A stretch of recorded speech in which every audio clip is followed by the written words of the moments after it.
কোন স্ট্যাটাসে ভারতে অবস্থান করছেন শেখ হাসিনা? ডিপ্লোম্যাটিক পাসপোর্ট এর সাহায্যে বৈধভাবে ভারতে অবস্থান করছেন শেখ হাসিনা।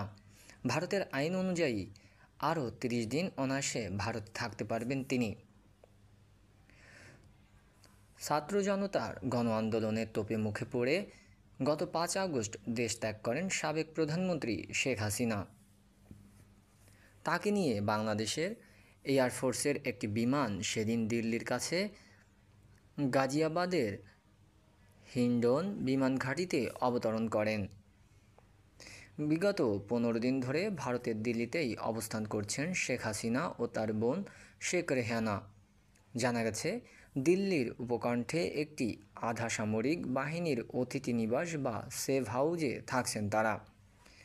যদিও ভারতের পররাষ্ট্রমন্ত্রী এস জয়শঙ্কর শুরুতেই দেশের পার্লামেন্টে জানিয়েছিলেন, ভারত সরকারের কাছে শেখ হাসিনা সাময়িকভাবে এদেশে আসার অনুমোদন চেয়েছিলেন এবং তা মঞ্জুর হওয়ার পরই তিনি ভারতের মাটিতে পা রেখেছেন। তবে শেখ হাসিনা ঠিক কোন ইমিগ্রেশন স্ট্যাটাসে ভারতে রয়েছেন সে ব্যাপারেও এখনও পর্যন্ত ভারত সরকার সম্পূর্ণ নীরব রয়েছে।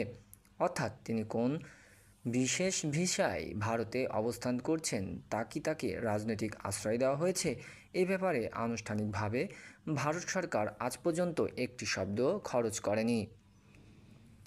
এ কারণেই প্রশ্ন উঠেছে, ভারতের এই মুহূর্তে শেখ হাসিনার অবস্থানের বৈধতাটা ঠিক কী এবং সেই স্ট্যাটাস কতদিন পর্যন্ত বৈধ থাকতে পারে। বিবিসি বাংলার প্রতিবেদন অনুযায়ী দিল্লি সরকারের শীর্ষ পর্যায়ের একাধিক কর্মকর্তা জানিয়েছেন, শেখ হাসিনার যে ডিপ্লোম্যাটিক পাসপোর্ট ছিল তা এখনও বৈধ এবং সেই পাসপোর্টের সুবিধাতে তিনি অন্তত ১.৫ মাস কোনো ভিসা ছাড়াই অনায়াসে ভারতে অবস্থান করতে পারবেন। ইতিমধ্যে ১৫ দিন পার হয়েছে এবং ভারতের আইন অনুযায়ী আরও ৩০ দিন অনায়াসে দেশটিতে থাকতে পারেন তিনি। তাই বর্তমান অবস্থান সম্পূর্ণ আইনসম্মত। ভারতের এই ক্ষেত্রে আলাদা করে কোনো ব্যবস্থা নেওয়ারও প্রয়োজন নেই। তবে শেখ রেহানার ক্ষেত্রে অবশ্য জটিলতা নেই, কারণ তিনি যুক্তরাজ্যের পাসপোর্টধারী। ফলে সাধারণ ভিসা অন অ্যারাইভালে ভারতের মাটিতে পা রাখার পর ব্রিটিশ নাগরিকদের যে ভিসা মঞ্জুর হয়, তিনি যতদিন খুশি ভারতে থাকতে পারেন। দিল্লির একাধিক শীর্ষস্থানীয় কর্মকর্তার বরাতে বিবিসি বাংলা জানিয়েছে, ভারতের শেখ হাসিনার বর্তমান অবস্থানের ভিত্তিটা হলো ভারত ও বাংলাদেশের মধ্যে স্বাক্ষরিত সংশোধিত ট্রাভেল অ্যারেঞ্জমেন্ট।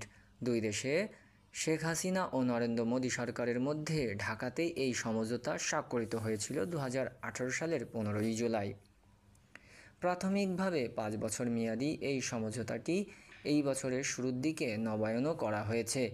ওই সমঝোতাপত্রে এক ধারাতে পরিষ্কার উল্লেখ করা আছে, উভয় দেশের ডিপ্লোম্যাটিক ও অফিসিয়াল পাসপোর্টধারীদের ৪৫ দিনের মেয়াদে ভিসা ছাড়াই বসবাসের জন্য দুই দেশের পারস্পরিকভাবে রাজি হয়েছে। অর্থাৎ এই সমঝোতা অনুযায়ী বাংলাদেশের ডিপ্লোম্যাটিক অফিসিয়াল পাসপোর্টধারীরা ভারতে ভিসা ছাড়াই ৪৫ দিন থাকতে পারেন। আবার অন্যদিকে ভারতের ওই বিশেষ ধরনের পাসপোর্টধারীরা বাংলাদেশেও ঠিক একই সুবিধা পাবেন। বিবিসি বলছে, তারা জানতে পেরেছে যে প্রধানমন্ত্রী পদত্যাগ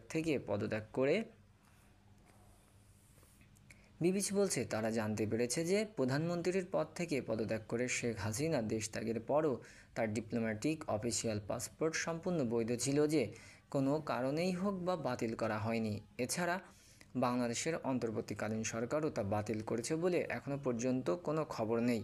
ফলে যতদিন সেই পাসপোর্ট বহাল থাকছে তার ভিত্তিতেই দুই দেশের মধ্যকার সমঝোতা অনুযায়ী তিনি কোনো ধরনের ভিসা ছাড়াই ৪৫ দিন, যার মধ্যে মাত্র ১৫ দিন অতিক্রান্ত হয়েছে।